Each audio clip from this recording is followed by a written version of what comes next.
Mutu berkisah. Assalamualaikum warahmatullahi wabarakatuh. Pertama-tama marilah kita panjatkan puji syukur kehadirat Allah Subhanahu wa taala yang mana kita telah diberikan kesehatan dan kesempatan pada pagi kali ini.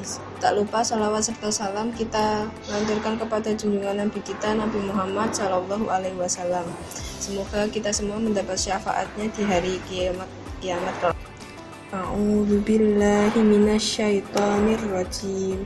Bismillahirrahmanirrahim. Inna a'tainakal kautsar fasholli lirabbika wanhar.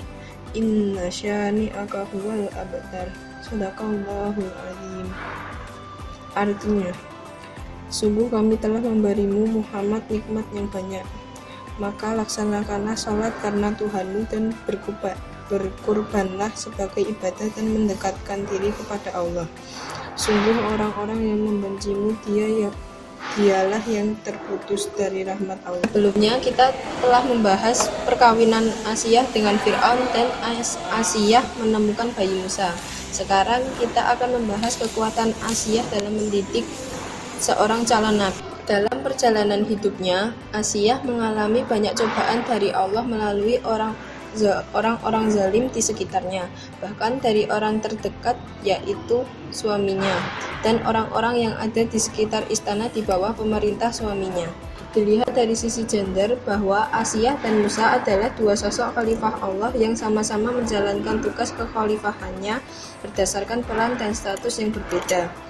Asiyah berperan dan berstatus sebagai istri Fir'aun dan ibu angkat Nabi Musa alaihissalam sekaligus sebagai hamba Allah mengemban agama Tauhid.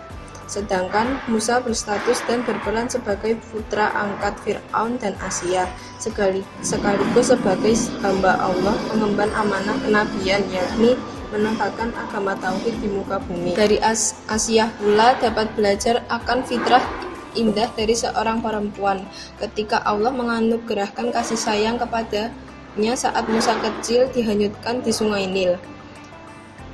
Refleks meminta Fir'aun untuk mengasuh Musa kecil, dan Fir'aun seperti kebanyakan laki-laki lainnya kadang tidak kuasa jika berhadapan dengan keinginan perempuan.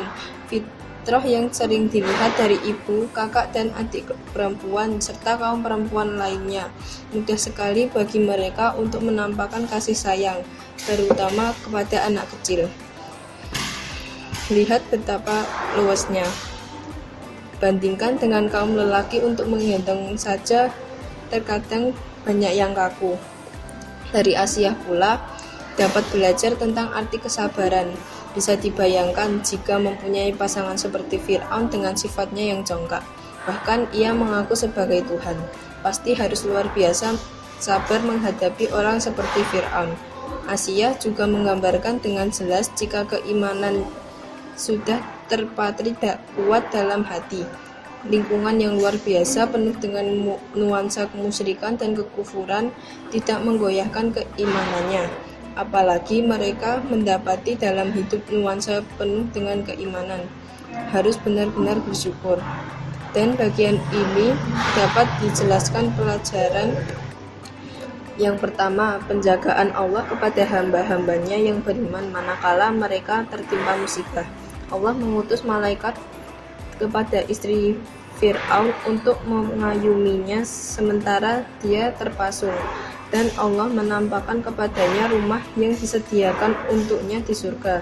Hal itu agar meneguhkan di atas iman. Yang kedua, sebagian hamba Allah memilih nikmat akhirat daripada nikmat duniawi. Walaupun dia telah meraih duniawi di tempat yang tertinggi, Asiyah adalah wanita nomor satu di istana Fir'aun.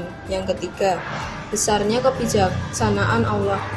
Jika dia berkehendak, niscaya dia menyelamatkan Asiyah dari ujiannya dan memusnahkan Fir'aun dan anak buahnya. Akan tetapi Allah Maha Bijaksana, Dia menunda dan tidak lalai. Sekian dari saya. Apabila ada salah kata, saya mohon maaf. Wabillahi taufiq wal hidayah. Wassalamualaikum warahmatullahi wabarakatuh.